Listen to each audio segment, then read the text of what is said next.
the new Boba Fett Star Wars large-size action figure from Kenner. Is Han Solo completely frozen stormtrooper? Yes, Boba Fett.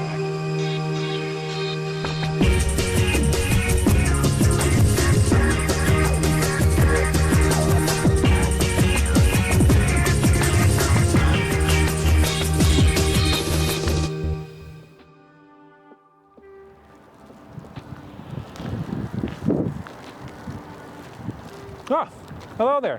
I just got back from walking around in the void, and I actually just picked up something that reminds me a lot about this mural that conveniently popped up here. This is the Kenner mural here in Cincinnati, Ohio, as Cincinnati is the birthplace for Kenner as not only a toy company, but also in toy figure making in general. Kenner was based in Cincinnati here and was actually got it started roots here as well, as you can see, with lots of the variety of different toys that was created over the years of Kenner's very much prestigious run, from Care Bears, Easy Bake Oven, Play-Doh, and things of the sort, and most predominantly Star Wars. But when it was being released in theaters, companies were already having to fill these toy orders way before the show itself or the movie itself was released. And one of the big things that Kenner famous for is underproducing the toys to not meet the demand of the kids back in the 70s who wanted hundreds and hundreds of Star Wars toys, so they just print off these proof of purchases and would mail them away and get back these cardboard placeholders.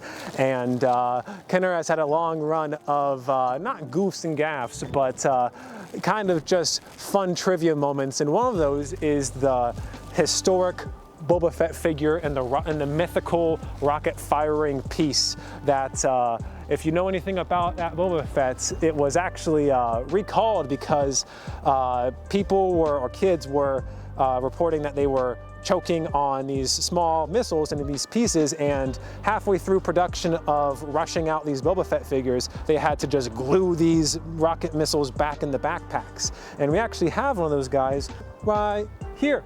This is what most people would refer to as their childhood Boba Fetts. And I remember I got this guy back in like 5th or 6th grade in some trading meets at a recess on the playground. Some kid probably mixed up his dad's toy bin with his, and I traded it away out into a clone trooper for this rinkety old figure that I had no idea what it was back in the day. And I'm happy I have it now because it's rather fitting to come full circle. But that's not what this purpose of this video is about. It is about the recently revealed and announced Kenner style Boba Fett. This guy released rather recently with lots of the Return of the Jedi figures itself, and initially I was gonna rip this packaging opening and say this is how kids back in the 70s would open up their figures and just destroy the card back. But I thought if there would be a place where God would strike me down, it would be in Cincinnati in front of a Kenner mural, and I didn't want to disprove God like that. So we're gonna open this carefully because we're actually gonna use this packaging for something else, as you will see. But I just want to do a quick on the streets here in the Nasty Natty review of this newly retooled Boba Fett in front of a very 5 POA Boba Fett we have up there. Toy creation has come a long way. The Kenner line very much revolutionized what it meant to have toys in the industry in the sense of a 3 3/4 inch scaled figure. It is obviously 5 points of articulation, arms, feet, and head. And as you can see in this guy, he's rather loose. However, this new figure that we have right here is anything but that. It is very much as revolutionary as it was back in the 70s when they released.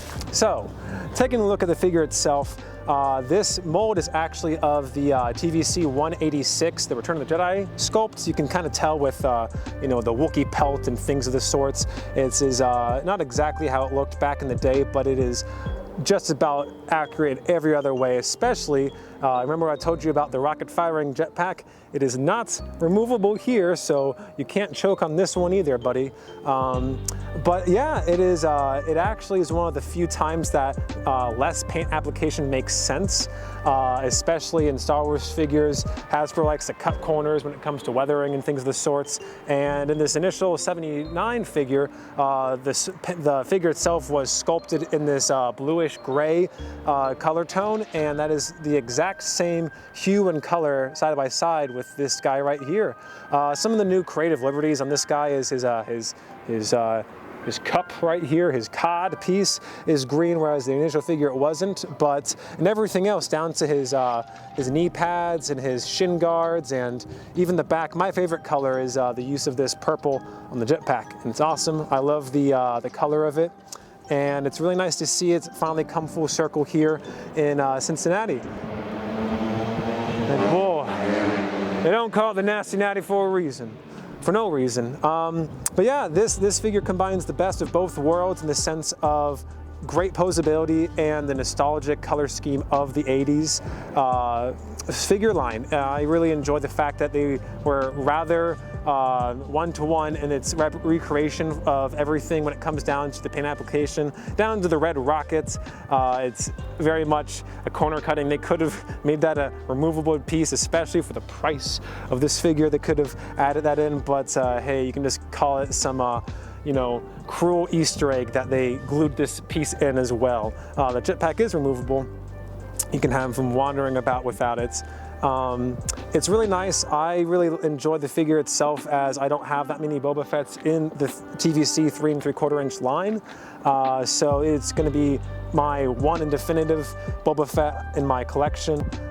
He has 30 points of articulation. That is 6 times more than the 5 POA figure up there.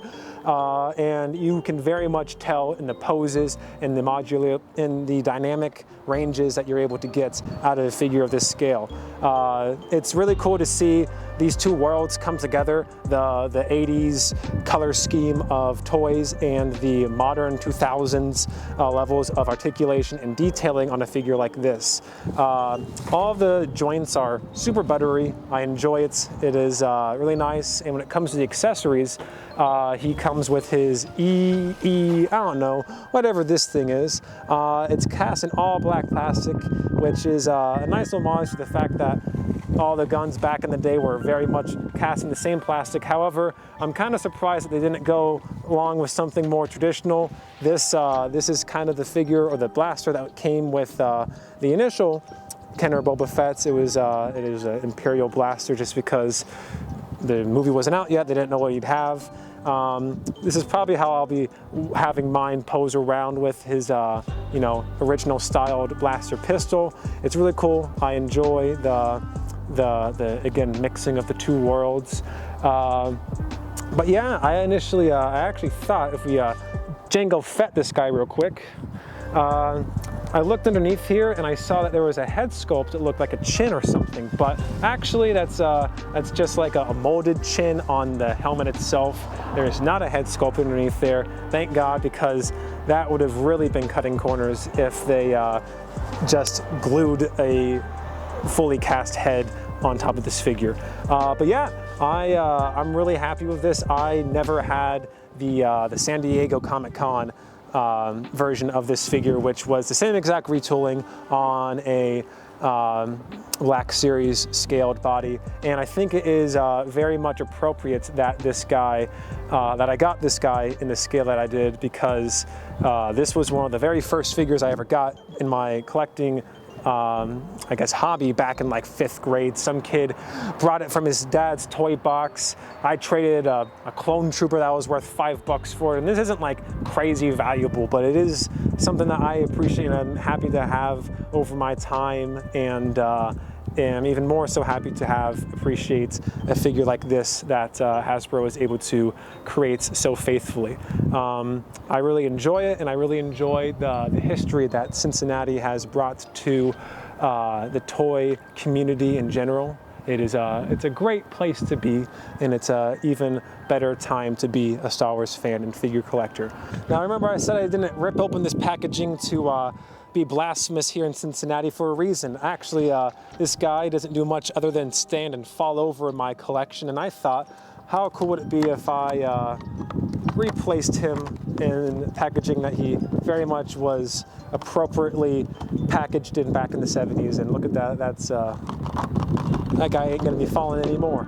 I think that's, I'm gonna be showcasing him for the next few, I don't know, as long as he's in my collection. So that's, if you happen to have a 79 Kenner Boba Fett, you can place him like that, and he looks rather nice. We're gonna get some quick comparisons out of the way right now. For some quick comparisons, here he is next to the 1979 original Kenner Fett, the Retro Collection Mandalorian Boba Fett, and the Book of Boba Fett's Boba Fett. But yeah, as I mentioned earlier, there is over 30 points of articulation here. I don't have the time to go over everything, but he is very much a modern Hasbro figure. He's able to get into just about every pose you can imagine. It is a step up in lots of regards of what the previous vintage collection figure was of this guy. And very much am happy to have this mold in my collection. I'm not planning on getting any other versions anytime soon. It's really cool to have a figure that I very much grew up with and was introduced to the 5 points of articulation in figure collecting, and always was like, oh man, I really wish this guy was a little bit more detailed and just posable as a kid, and I have that now. It's really nice. I know a lot of people have criticisms of this figure, and boy, are they're valid, but to me, to this very niche desire to have a hyper-realistic version of this childhood toy, I really love it. I actually am going to be probably posing him with this Stormtrooper pistol that came with the Retro Collection, because this is actually the blaster pistol that the original Kenner figure came with, and this version did not. And as a matter of fact, I actually pretty sure I already misplaced the blaster that he came with, so this very much will be taking over the place of that. And another nice thing, people like to rag on the Retro Collection, but I can also always just give him the Tython Boba Fett figure from the Retro Collection, and it gets the job done of looking like a, you know, Kenner style retro era figure, or blaster wise. So that is some nice ways to pose him if you are like me, who already lost the blaster from point A to point B. But I really appreciate this like homage to years begone. But with that being said, let's get back to DK4040 back in Cincinnati. And we're back. But yeah, overall thoughts on the figure. It is really cool to see such a 80s style deco on a modern figure. It is great to see the upgraded dynamic ranges you're able to get out of a figure like this. And I'm sure fans who grew up with figures like this from the Kenner line, very much, if you were a fan of these guys, you should go out and check your targets. Pray that there's one on the peg still, because this guy is super cool. I'm so happy that I have him in my collection to go alongside with one of the oldest figures in my collection. It is very nice. I love it. It is my definitive Boba Fett, and I appreciate the fact that it was made. And I appreciate you very much for watching my video. Thank you very much for taking time out of your May the 4th if you're watching this on the day we upload it. And if you're not, thank you for still watching and supporting the content. Comment down below, what was one of your first, if you collected in Kenner figures, what was one of your first 5 POA lines? Or if you are a fan of Boba Fett, what's your favorite release of the figure? I'd love to hear what you have to say down in the comments below. But that's about it here from Cincinnati, Ohio. Thank you so much for watching the video, and as always, I'll see you in the next one.